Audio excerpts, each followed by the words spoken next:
So guys, my $25 are at risk because I'm level 67 right now in my operation pass and there's only 21 days left. So the amount of time I'm spending on the game, I don't really think I can reach level 80 in time. So I guess I have to start playing the game mode, which usually gives you more honor points compared to Beacon Rush. But I haven't played that in weeks and I don't really like to play it. So by the title you know I'm talking about free for all. So I will play one match and also at the same time I will tell you my views why I don't like to play that game mode. So if you do, you don't have to get triggered because these are just my personal opinions. Right. So my hangar is right now not free for all ready, so I have to make some changes. So I will just skip that. Okay, so I will start with my very first reason. It's the main objective of this game mode. And there's only one main objective, that is getting more kills. And the way you get kills in this game it's not like you can get one-shot kills straight away. You first have to deplete the robot's HP. So like it takes sometimes at least few seconds. So sometimes what happens, even if you deal 99% of damage to a robot, and if someone else deals that 1% damage with a single shot, that guy will get the kill. So sometimes it becomes really annoying with this kill stealing thing, like it happens a lot. And due to that also, luck is also a factor in this game mode, right? Because if you have a better luck, of course you will get the kill. Here you see we both are firing at the same time at this fan here, but the Strider got the kill here.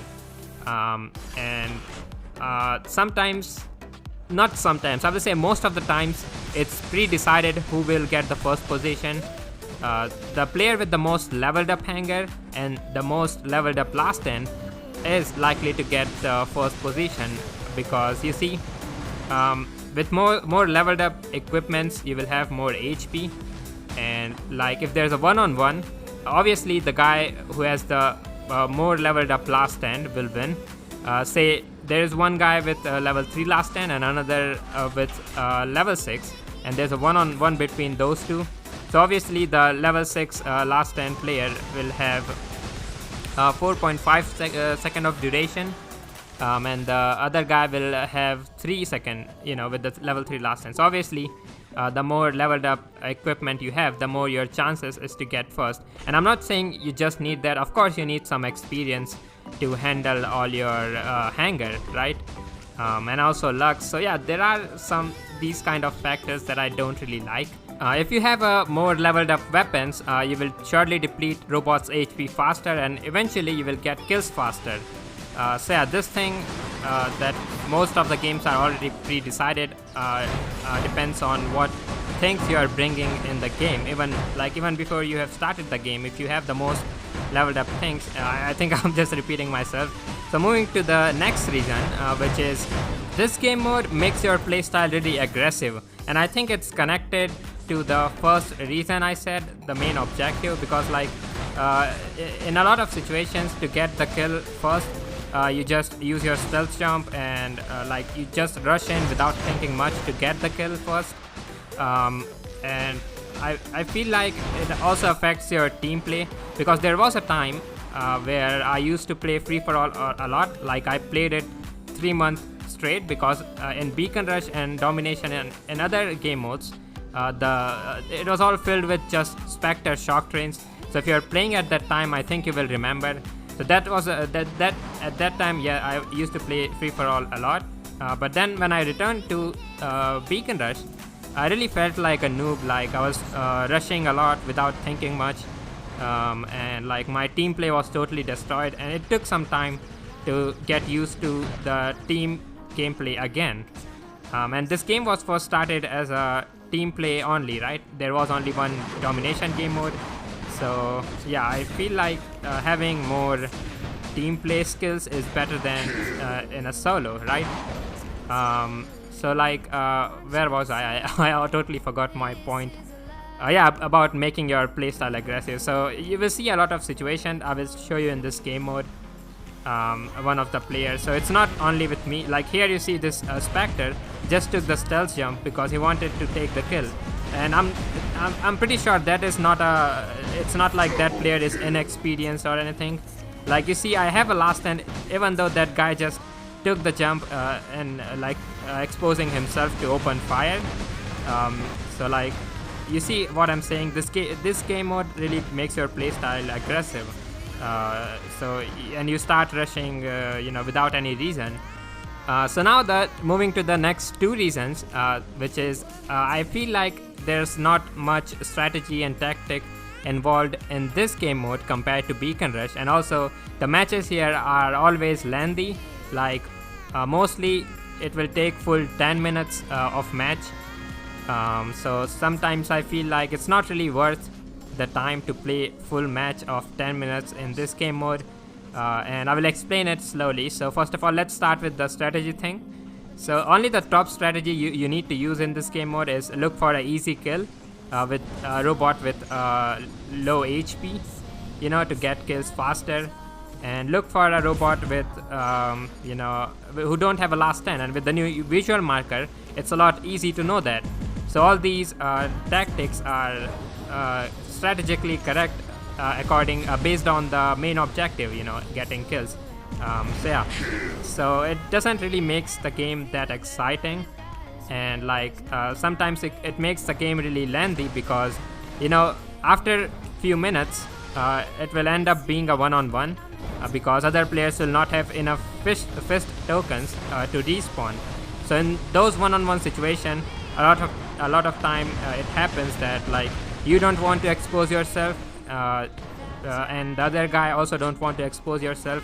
So you sometimes spend a minute or two just standing behind the beacon, behind the cover, because you both know if you make the first move, it's more likely that you will lose. So yeah, sometimes it just makes the game lengthy, and it's not really worth the time. While in Beacon Rush, there is a lot of adrenaline rush, that excitement you get. Like, I have made a lot of intense ending gameplay of Beacon Rush, and if you watch that, you will understand what I'm saying. Like, there's not only one main objective. There's either you can get more beacons, hold it, and either you can destroy the whole team. Well, solo versus squad is a thing that also destroys beacon, but that's an exceptional case, right? If there's a fair matchmaking, all random versus all random, you will feel what I'm saying, right? There's a lot of adrenaline rush. If you get outnumbered, let's hold more beacons to win. And if you are not outnumbered, then you have to stop the other guy, their team from getting beacons, holding them. So yeah, there is a lot of things going in your head. There's not much time to think. So there's a lot of excitement in this game mode, and compared to this one, I think there's more annoyance in free for all than excitement, because your kills get stolen, and the one-on-one situation that I mentioned, you don't make a move, the other guy don't make a move. So yeah, there's not much excitement in this game mode. So yeah, I don't feel it's worth the time. So now I think let's finally talk about the last point. I think I'm missing more, but I can't remember right now, so I will end up with this last point, which is the lag issue and ping issue. So I don't really think a lot of players face the ping, but I'm sure most players face the lag issue even when you have a good connection and also a good device. So sometimes it happens with me a lot. I think the moment I wanted to explain this point with is already gone. I was in a Ares and I was facing that Strider, so I tapped on that phase shift in the last minute, and it showed that I tapped on it, but it didn't activate it straight away due to that ping. I think I definitely play in 300 ms or so. So if I make a move, it will apply after 3 minutes, because the ping issue, of course. I think most of the servers are in US or either in Russia. I'm not sure where it is, but it's definitely not close to where I live.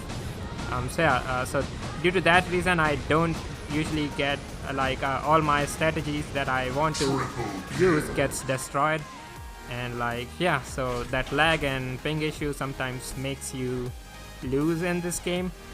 But that's not a main reason that I don't like, because this is only I face, I think, not a lot of players. If you live near the server, you will definitely get better ping, so you will not face this last reason. But I guess that's pretty much all the reasons I can remember right now. So yeah, those are the reasons that I don't like playing free for all. And like after this match, I played it after like months. And like you see how bad my start was, but now I think I kind of got back into the match. And you will see the reason. I will show you all the hangers to explain it more. So yeah, and I think after this match I'm never going to play free for all again. And yes, if you like free for all, again, you don't have to get triggered. And if you want to share your opinions, views on this, so do leave them in the comments. I would love to read them. And as I said, like you get more honor points, so that's also I think not usually the case. If you get on that one-on-one situation, you will not get a lot of damage, and like so yeah. But yeah, usually you get more honor points in this game mode. But still, I think it's I will be happy to play more Beacon Rush instead of playing this free for all. So yeah, so finally the game has ended. So now I will show you the hanger, and I will explain you some more things. So I still got 2.1 million damage with that gameplay. So let's start with checking the first hanger of the top player, right, who got the 2.5 million and the most kills. So you will see this guy has like a lot of Striders and 3 Falcons, and all are well leveled up, right? So all are like very close to full Mark II max. And let's show you more hanger of this. Is the third player, I guess. So this guy have some meta robots, but like they're not well leveled up. Like most of them are level 6, 4 like that. And yeah, this one I think is the fourth player. So there are some of non-meta robots, and also they are not well leveled up. And this is I think the last or second last hanger. No, yeah, second last hanger. So again the same thing, not a lot of yeah, this guy also has some meta robots but not leveled up. And last one, yeah, this one, again you see this guy also has all are meta robots actually, but not well leveled up. So if we compare all the hangers, I think I had the second best hanger, because you see I don't have maxed out equipments, but at least most of them are level 9, 10, some are even level 12 Mark 1. Robots are low level, but still like you see comparing all the hanger, like it's the placement is on the level. So this is what I meant by matches are pre-decided, like the player with the best more leveled up hanger gets the first position. But that's not the case always in Beacon Rush. Like even I had a lot of matches where I faced full Mark II maxed with maxed out pilot players who were like stronger, 2-3 of them on the other side, but still I managed to win the match with, you know, by trying to coordinate with random players on my team, you know, capturing beacons. So yeah, in that one actually you have 2 main objectives, so at least you can either destroy all robots or win by beacons. But in this one there's only one objective, that get more kills. So yeah, so I hope now I've explained what I wanted to, like why I don't free for all, and compared to, you know, yeah, so I'm definitely not going to play free for all again after this one. This two actually I've played after months. I think I've already mentioned, I'm repeating just. So yeah, let's just end this video. So I hope you enjoyed it and you found it interesting. So if you did, please don't forget to drop a like, and also don't forget to subscribe if you're new to the channel. And I guess I will see you in my next video.